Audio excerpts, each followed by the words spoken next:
오늘 우리에게 주시는 하나님 말씀, 신약성경 디모데후서 4장 9절에서 18절까지의 말씀입니다. 한 절씩 받들어서 읽겠습니다. 너는 어서 속히 내게로 오라. 대만은 이 세상을 사랑하여 나를 버리고 데살로니가로 갔고, 그레스게는 갈라디아로, 디도는 달마디아로 갔고, 누가만 나와 함께 있느니라. 내가 올 때에 마가를 데리고 오라. 그가 나의 일에 유익하니라.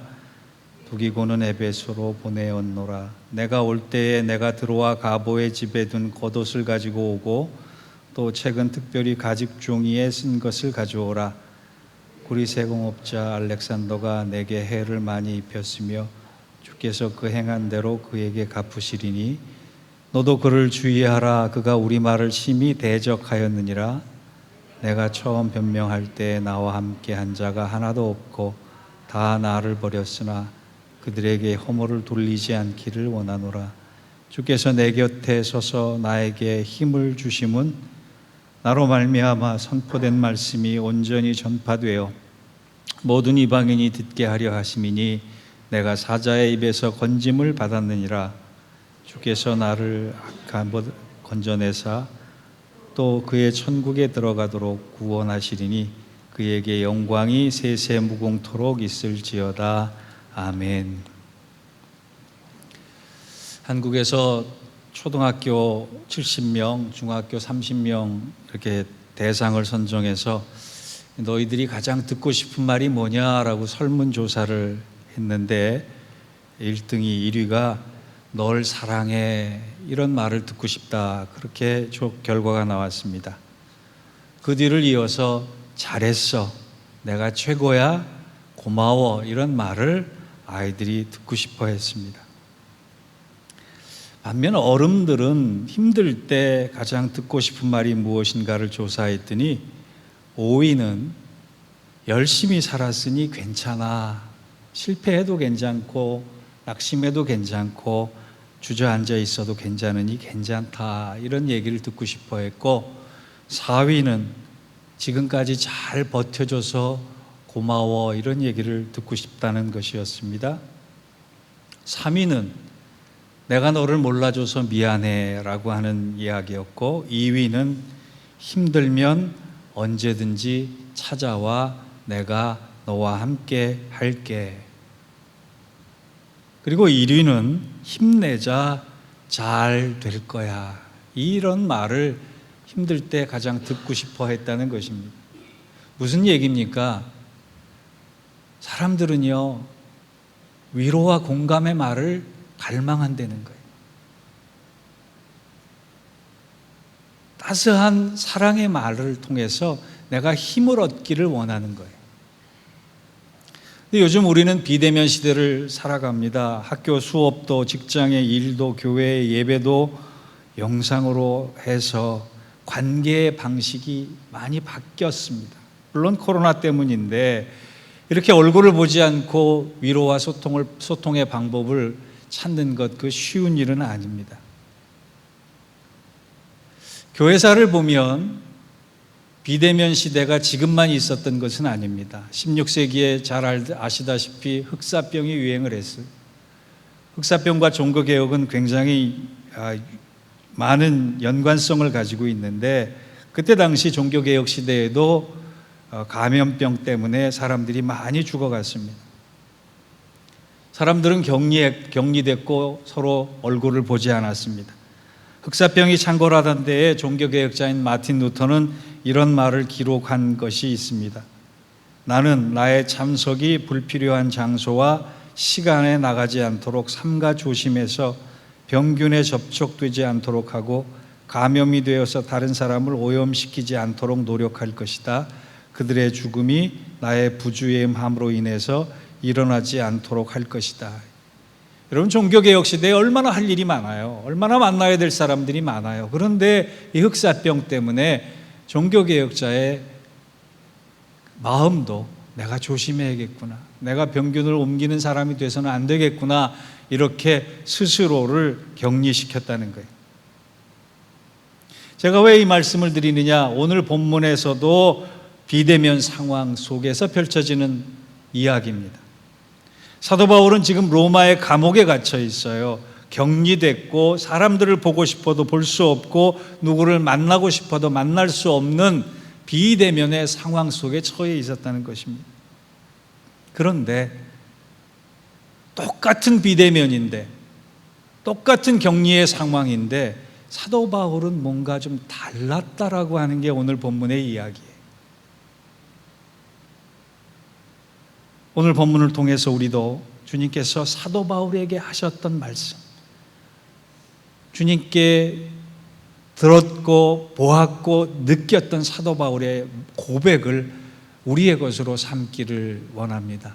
그러기 위해서 오늘 첫 번째로 교훈받아야 할 것은요, 사도 바울이 외롭고 힘든 상황에 체험한 사실은 주님이 지금 자신의 곁에 서 계셨다라고 하는 걸 알게 됐다는 거예요. 잘 알다시피 디모데서시는 사도 바울의 유언과 같은 책입니다. 사도 바울이 총 13개의 서신을 썼는데 맨 마지막에 썼기 때문에 피를 토하는 심정으로, 간절한 심정으로 편지를 써내려갔을 거예요. 그 중에 우리가 마지막을 보고 있는 겁니다.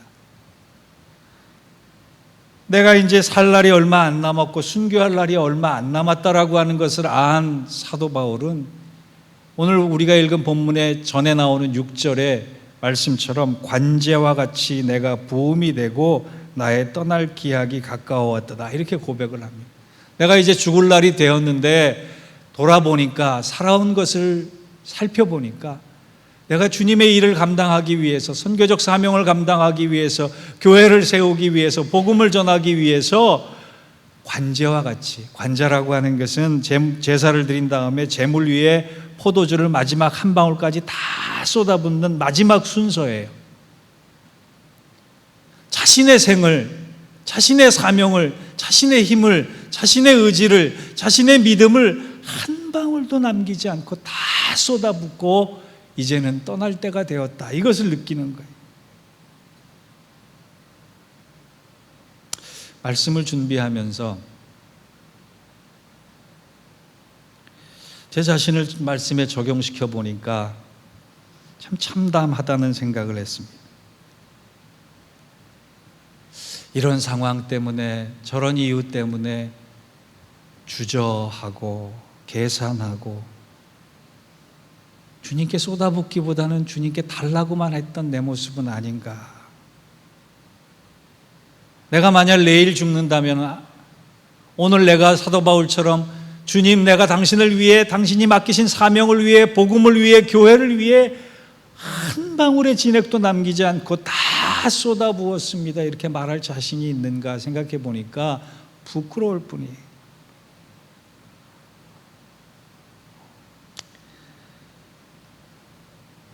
그런데요, 바울이 이렇게 마지막 땀 한 방울, 눈물 한 방울, 피 한 방울까지 다 쏟아부은 사역에 결과가 좋으면 얼마나 좋겠어요. 그 일로 인해서 그가 부유하고 행복해졌으면 얼마나 좋겠어요. 그런데 그의 상황이 더 악화가 된 현실을 맞이합니다. 감옥에 갇힌 것도 모자라서 동역했던 사람이 다 배신하고 떠나갑니다. 그게 10절이에요. 14절을 보니까 알렉산더라고 하는 구리세공업자가 바울을 고소하고 밀고하고 대적했다고 했어요. 여러분, 한 사람이요 자신을 해하려고 하면 그 억울함들은 이루 말할 수가 없어요. 밤잠을 설치게 되고 마음의 상처가 나를 몸에 병까지 오게끔 만들 정도로 짓누르는데 이 바울이 당한 고통은 오직했겠습니까? 게다가 16절을 보니까 그는 이런 상황에 누구도 그를 도와주지 않았다라고 고백을 합니다.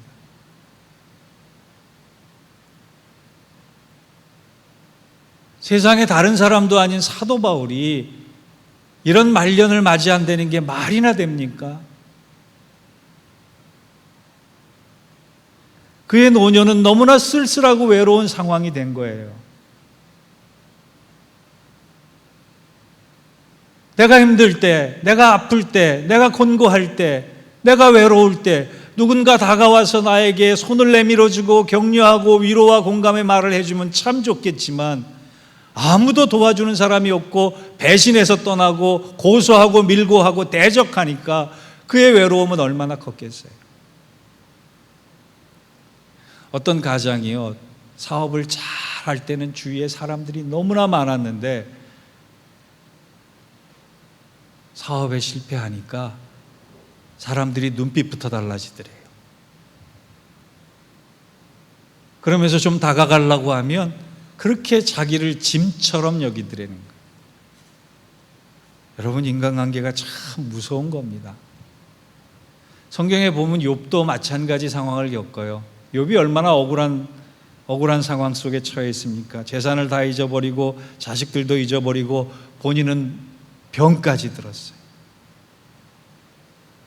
그의 주위에는 지금 부인만 남았어요. 그런데 욥기 2장 9절을 보니까 부인이 남편을 향해 한 말이 있습니다. 그래, 당신이 그래도 자기의 순전을 굳게 지켰느냐? 하나님을 욕하고 죽어버려라. 욥이 병들고 재산을 잃어버리니까 위로해줘야 될 아내가 그에게 한 말은 죽어라.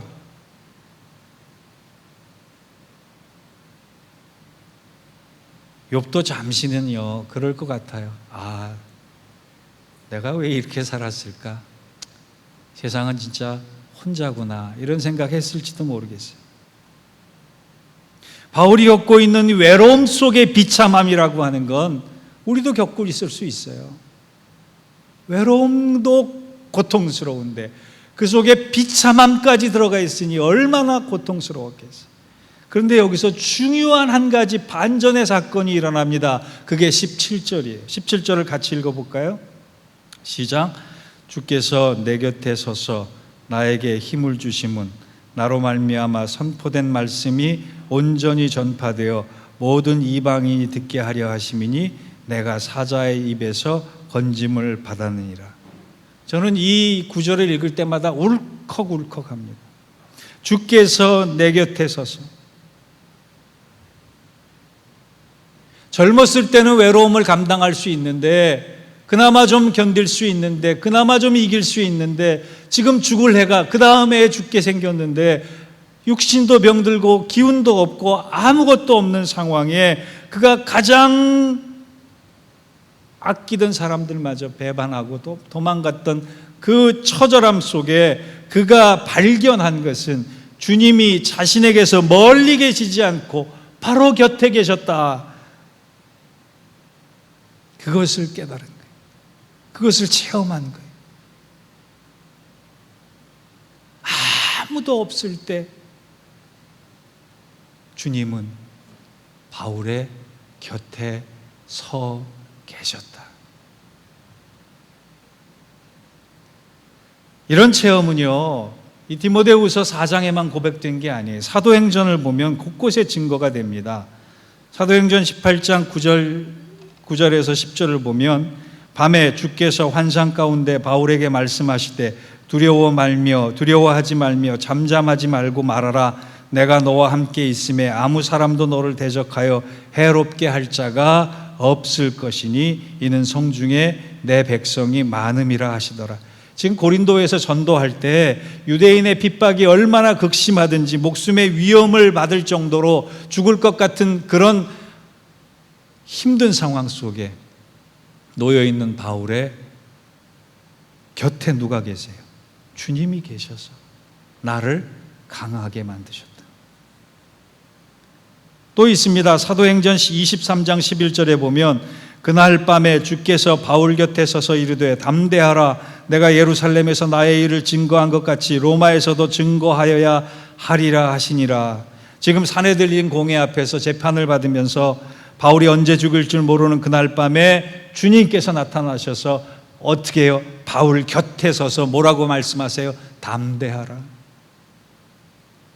또 있습니다. 사도행전 27장 23절에서 25절을 보면 나의 속한 바 곧 나의 섬기는 하나님의 사자가 어젯밤에 내 곁에 서서 말하되 바울아 두려워 말라 내가 가이사 앞에 서야 하겠고 또 하나님께서 너와 함께 행선한 자를 다 내게 주셨다 하였으니 그러므로 여러분이여 안심하라 나는 내게 말씀하신 그대로 되리라고 하나님을 믿노라. 아멘. 유라굴로 광풍 앞에 지금 불어오는 허리케인의 수백 배의 그 광풍 앞에 배가 파손하기 직전에도 주님이 나타나셔서 사도 바울에게 뭐라고 말씀하시느냐? 로마 황제 앞에 너는 가야 할 사명이 있으니 너 때문에 276명의 행선자들을 같이 살리겠고 너는 안전할 것이다.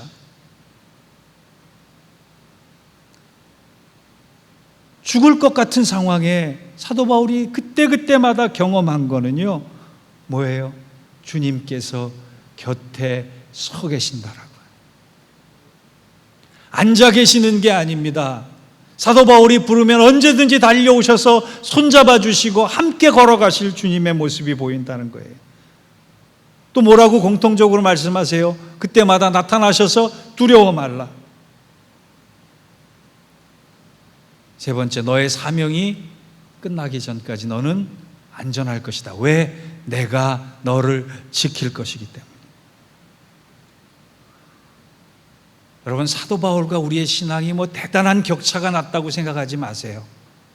사도 바울은 위대한 신앙을 가졌고 우리는 보잘것없는 신앙을 가졌고 그런 거 아닙니다. 사도 바울과 우리의 차이는 평소에 보이지 않았던, 느낄 수 없었던 주님을 고통과 한계 상황 속에 느낄 수 있었다라고 하는 거예요. 그런 믿음이 있었다라고 하는 거예요. 그런 믿음의 눈이 있었다라고 하는 거예요. 오늘 여러분 말할 수 없는 탄식과 고통 가운데 계십니까? 그럴 생각이 드는 시간이 다가올 때 잊지 말아야 할 것은, 볼 수 있어야 할 사실은 바울과 다윗과 아브라함과 이삭과 야곱과 모세와 수많은 믿음의 사람들과 함께 하셨던 주님께서 바로 저와 여러분 곁에 서 계신다는 사실을 깨닫고 알 수 있는 저와 여러분 되기를 주의 이름으로 축원합니다. 우리 한번 따라해 봅시다. 나는 결코 혼자가 아니다. 이런 고백이 가능한 사람은 마태복음 28장 20절의 약속이 믿어지는 거예요. 볼지어다 내가 세상 끝날까지 너희와 항상 함께 있으리라. 이 말씀은 내가 혼자다라고 하는 사실을 통해서 주저앉아 있는 사람이 아니라 나는 어떠한 상황이든 결코 혼자가 아니다라고 하는 생각을 하는 사람은 이 말씀이 믿어지는 거예요. 이 말씀이 느껴지는 거예요. 이 말씀을 볼 수 있는 거예요. 오늘을 힘들게 사는 저와 여러분, 다시금 이 놀라운 사실을 발견하고 이 음성 듣고 일어설 수 있는 축복과 은혜가 함께 하시기를 주의 이름으로 축원합니다. 두 번째, 오늘 본문을 통해 깨달을 거는요, 사도 바울은 주님이 단지 내 곁에 서 계시기만 한 것이 아니라 오셔서 나에게 힘을 주시겠다 말씀하셨다는 거예요. 다시 17절 18절을 봅니다. 주께서 내 곁에 계서 나에게 힘을 주심은 나로 말미암아 선포된 말씀이 온전히 전파되어 모든 이방인이 듣게 하려 하심이니 내가 사자의 입에서 건짐을 받았느니라. 주께서 나를 모든 악한 일에 건져내시고 또 그의 천국에 들어가도록 구원하시리니 그에게 영광이 세세무궁토록 있을지어다. 아멘. 주께서 내 곁에 서서, 그 다음 단어가 뭐예요? 나에게 힘을 주심은. 주님은 그냥 멀뚱멀뚱 바라보고만 계신 게 아니라는 거예요. 주님은 그냥 내 곁에 서서 내가 여기 있다라고 말씀하시지만 않는다는 거예요. 오셔서 뭐라고 말씀하세요? 너에게 힘을 주겠다. 어떤 분에게 들었는데요, 현직 의사가 진짜 이런 말을 했대요. 남자들이 병원에 참 안 오는데 남자들이 병원에 오는 경우가 3가지 경우가 있대요. 저도 참 병원에 안 가는 편인데 남자들이 병원에 잘 안 갑니다. 여자들보다. 근데 남자들이 병원에 언제 오느냐? 첫째, 숨 안 쉬어줄 때. 그럼 병원에 간대요. 둘째, 용변이 줄줄 셀 때. 그 병원에 온대요. 셋째, 깨져서 꼬매야 할 때. 그때 병원에 온대요. 현직 의사가 이런 말을 했대요.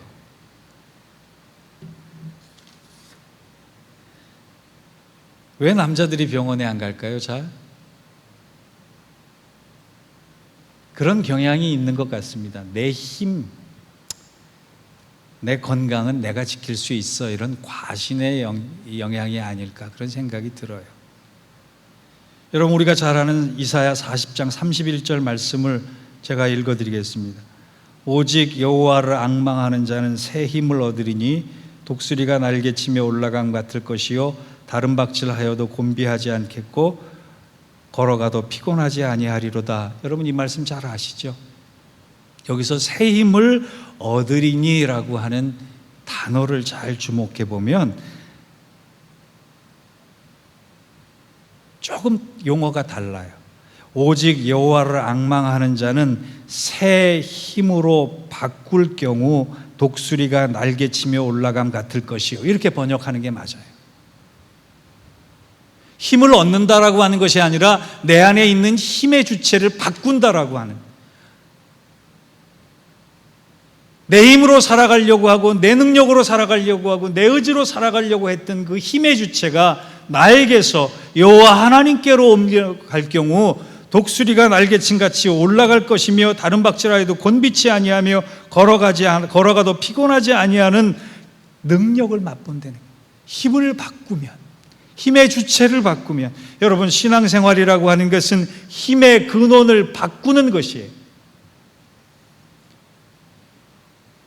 내가 만들어내려고 하는 내 힘의 근원에서 하나님께로부터 공급받는 하나님의 힘으로 바꾸는 것, 그것이 신앙생활이에요. 사도 바울은 그것을 경험했습니다.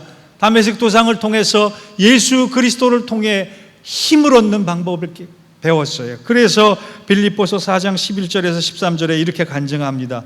내가 궁핍함으로 말하는 것이 아니라 어떠한 형편에든지 내가 자족하기를 배웠노니 내가 비천에 처할 줄도 알고 풍부에 처할 줄도 알아 모든 일에 배부르며 배고픔과 풍부와 궁핍에도 일체의 비결을 배웠노라. 내게 능력을 주시는 자 안에서 내가 모든 것을 할 수 있다. 내가 모든 것을 할 수 있는 전제가 뭐예요? 나에게 힘 주시는 분 안에서.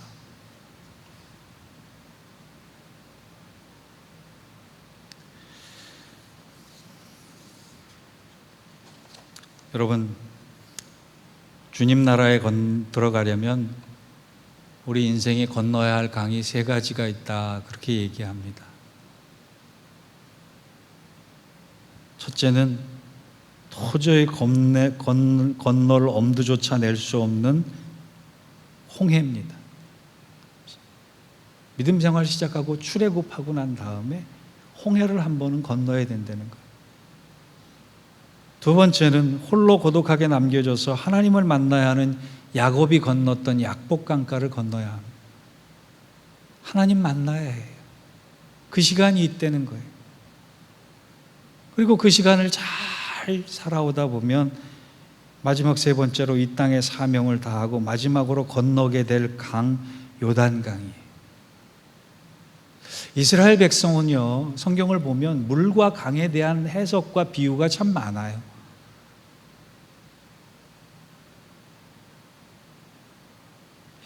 예를 들어서 이사야 43장 1절과 2절을 보면 야곱아 너를 창조하신 여호와께서 지금 말씀하시느니라 이스라엘아 너를 지으신 이가 말씀하시느니라 너는 두려워하지 말라 내가 너를 구속하였고 내가 너를 지명하여 불렀나니 너는 내 것이라 내가 물 가운데에 지날 때에 내가 너와 함께 할 것이로 이것이요 강을 건널 때에 물이 너를 침몰하지 못할 것이며. 이 말씀 아시죠? 이 말씀의 배경이 왠지 아세요? 왜 이스라엘 백성에게 물 건널 때, 강을 건널 때 내가 너를 지키겠고 내가 너를 보호하겠고 내가 너에게 힘을 주겠다, 이 말씀이 왜 있는지 아세요? 바벨론 포로 시절에 운하 건설을 하는데 동원됐던 이스라엘 백성들이 다 물속에서 일했습니다. 강 속에서 일했습니다. 그럴 때 하나님께서 해주시는, 선지자를 통해 해주시는 말씀이, 너가 물속에서 고생하는 거 안다. 너가 강 속에서 생명의 위협을 받는 걸 안다. 그런데 그 상황보다 내가 너를 지키고 힘주고 이기게 하겠노라. 그 말씀이에요.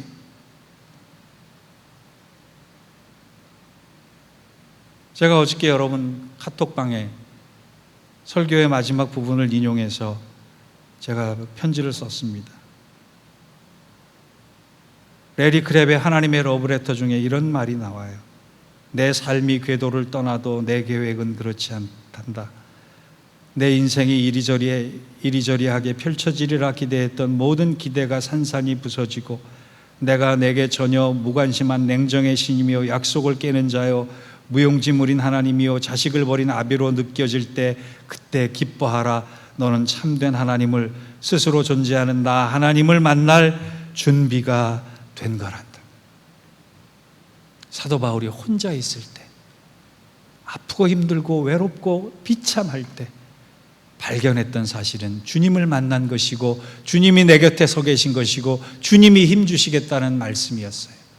우리도 힘들 때, 아플 때, 외롭고 고독할 때 사도 바울처럼 주님이 지금 내 곁에 서서 나와 함께 하시며 내가 너를 버리지 않고 물 가운데로 지날지라도 불 가운데로 지날지라도 너에게 힘주고 이기게 하고 너와 함께 하겠다라고 하는 이 말씀 듣고 이 엄중한 시기 잘 이겨나가시는 우리 모두가 되시기를 주의 이름으로 축원합니다.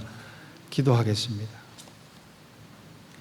하나님 아버지, 점점 나아질 것 같은 상황이 아니라 점점 악화되는 것 같은 우리 인생의 상황 속에, 우리의 삶의 현실 속에 탄식과 절망과 낙심과 한숨 대신 주님을 발견하고 주님이 내 곁에 서서 내 손 잡아주시고 힘주시겠다 말씀해 주심을 들을 수 있어 우리의 인생의 사명을 잘 감당하여 관제와 같이 다 쏟아붓고 마지막에 주님 앞으로 갈 수 있는 저희들의 교회, 저희들의 사명자 될 수 있도록 인도하여 주옵소서. 예수님의 이름으로 기도하옵나이다. 아멘.